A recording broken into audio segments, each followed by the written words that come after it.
Bonjour, bonjour, peuple d'Afrique. Bonjour, bonjour à tous les Africains, à tous les panafricanistes. Bonjour à tous ceux qui souhaitent du bien pour ce continent africain. Je suis d'autant plus heureux que l'histoire nous rappelle que les grands esprits ne meurent pas et que les morts ne sont pas morts, d'après nos croyances et rites du continent africain. Mbolo à tous les Africains à travers les 54 États du continent, même si nos parents maghrébins ont plus ou moins des soucis, mais nous sommes en Afrique et je suis très heureux de savoir que désormais les Africains essayent de s'exprimer d'une même voix et de condamner dans le même sens. C'est d'autant plus, je suis d'autant plus heureux que lorsque je revois l'image du maître de Kremlin, Vladimir Poutine, s'arrête à côté du leader actuel du Burkina Faso, saluant le petit, et accorder au moins 2 petites minutes. C'est la marque des grands hommes. Quand vous êtes grand, on vous respecte. On oublie votre âge. Mais c'est pas la vieillesse qui amène le respect. C'est ce que vous dégagez en vous qui impose le respect. Et vraiment, je remercie ces jeunes qui marquent l'histoire du continent africain. Et justement, dans ce même sens, je souhaitais également partager avec vous ma pensée. Vous savez, il y a des grandes nations. Le Mali, c'est pas un pays. Le Mali, c'est l'empire. N'oubliez pas, c'est l'empire. Et donc, un pays qui a réussi à avoir des conquêtes, ce n'est pas un pays, c'est un empire. Et un empire ne meurt pas. De même que le peuple israélien, par le biais de la Bible, a réussi à retrouver une nation. De même que l'empire perse incarné par la Turquie essaie de s'organiser pour récupérer ou bien pour redonner une nouvelle naissance à cet empire. Et de même que le maître du Kremlin, Vladimir Poutine, se bat pour redonner à la Russie la position que la Russie avait avant lorsque c'était à l'époque de l'URSS, connue par des historiens et tout le monde. C'est pour dire quoi? C'est pour dire les grands ensembles, les esprits, les gens qui ont réussi à faire des grandes choses. Les esprits ne partent pas et tournent quelque part et puis redescendent. Et donc la position actuelle du Mali ne peut pas étonner les observateurs avertis de la scène politique. Des vrais, ceux qui ont la vision, ça ne peut pas les étonner. Assimi Goïta n'est que dans la lignée de ceux qui portent ce totem, pour ne pas dire ce pouvoir suprême du géant Keïta à l'époque. Vous savez, lorsque vous avez connu l'empire du Mali, incarné par Soudjata Keïta à l'époque, et que vous revisitez l'histoire, quand vous allez analyser ce qui se passe aujourd'hui par le biais du jeune Assimi Goïta, vous allez comprendre pourquoi l'empire reste l'empire. Et c'est pour vous dire que ceux qui ont encore un peu de mémoire et de lucidité nécessaire sont bien placés pour comprendre que si c'est le Mali qui s'élève,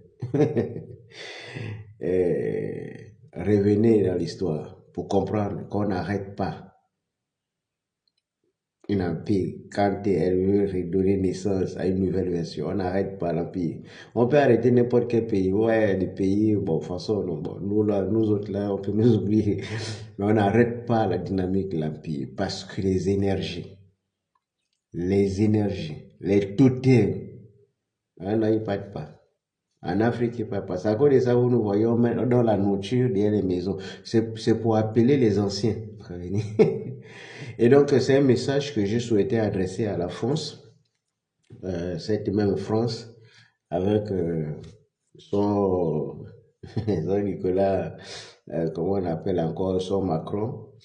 C'est pour vous dire, peut-être que à cause du fait que vous êtes dans un continent façon avec vos valeurs façon, vous ne comprenez pas l'Afrique. Mais le pouvoir de l'Afrique réside dans ses rites, les coutumes et traditions. Et vous savez, être en connexion avec les ancêtres, être en connexion avec le passé, ça appelait la puissance des ténèbres, ça appelait la puissance de ceux qui sont passés de l'autre côté. Bon, excusez-moi, je rectifie, parce que les ténèbres, c'est un peu trop péjoratif, mais c'est faire appel à ceux qui sont de l'autre côté, c'est-à-dire aux anciens, pour venir nous aider au combat. Et c'est très dangereux lorsque c'est ceux qui sont dans le monde de l'invisible arrivent à s'ingérer dans le combat. Et c'est pour vous dire que faites très attention, monsieur les Français, parce que vous risquerez de provoquer quelque chose que vous allez regretter toute une vie. C'est mieux de sortir par la grande porte.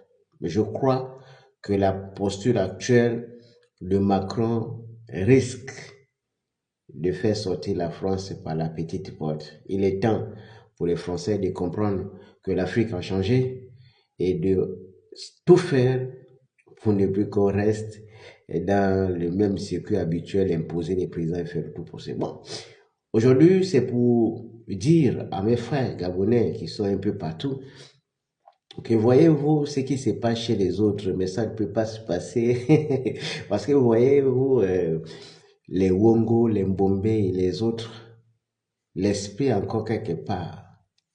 Mais dans un pays où on a perdu des valeurs, où l'hypocrisie est montée à un niveau élevé, où même les gens qui sont censés avoir de la lucidité nécessaire se cachent et font semblant. Un pays qui n'a pas de principe, c'est un pays qui est appelé à disparaître. Et moi je vous dis, à haute intelligence pouvoir, l'hypocrisie dans ce pays à tous les niveaux. C'est comme la corruption à tous les niveaux. Et ça, c'est ce qui fait l'exception du Gabon. Un pays où quelqu'un, lui-même, il est Gabonais, mais il a peur de dire que son voisin, qui n'est pas Gabonais, a envie de prendre les devants. Il a peur de dire ça. Parce qu'il a peur qu'on taxe les xénophobes et les tout le reste. Non, mais le Gabon, comme disait le général Makosso dans une de ses vidéos, c'est le seul pays où les gens font semblant tous les jours. Alors vous savez très bien qu'on est en train de reconstituer d'autres ethnies au Gabon. On va avoir une version pour nous révisitée, une version fond révisitée, une version mienne révisitée. Encore que ce que je vous cite là, c'est déjà en marche. Quand vous voyez les Pounou actuels, si vous enlevez ceux qui sont café au lait et les autres, les Pounou n'auront plus le même nombre. C'est pareil pour les femmes, pareil pour les autres. Or, vous savez tous qu'en matière de puissance mystico-spirituelle, c'est très important de tenir compte de la descendance. C'est d'ailleurs pour cette raison que le peuple Israël, à l'époque, quand on avait annoncé qu'il devait avoir un Messie, ils ont tout fait pour interdire les mariages hors de la communauté. Parce qu'ils voulaient garder l'originalité, afin que le Messie puisse sortir des rangs de la communauté. Vous ne pouvez pas comprendre ça parce que vous n'avez pas la dimension nécessaire pour comprendre ce que je vous dis. Mais ce que je vous dis, c'est qu'un pays, pour qu'un pays s'élève sur tous les plans, il faut avoir des fils dignes, des fils qui portent le vert jaune bleu ici et là.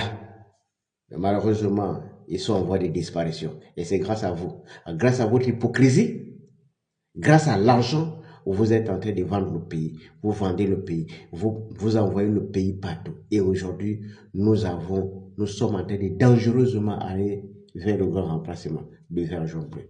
Ce n'est pas moi. Je vous dis, je suis clair là-dessus. C'est une réalité. Personne n'est capable aujourd'hui de me démontrer le contraire. Et c'est dangereux parce que ça s'est passé ailleurs, ça s'est pas bien passé. À bon entendeur, salut. Nous avons juste eu la grâce d'être Gabonais. On n'a pas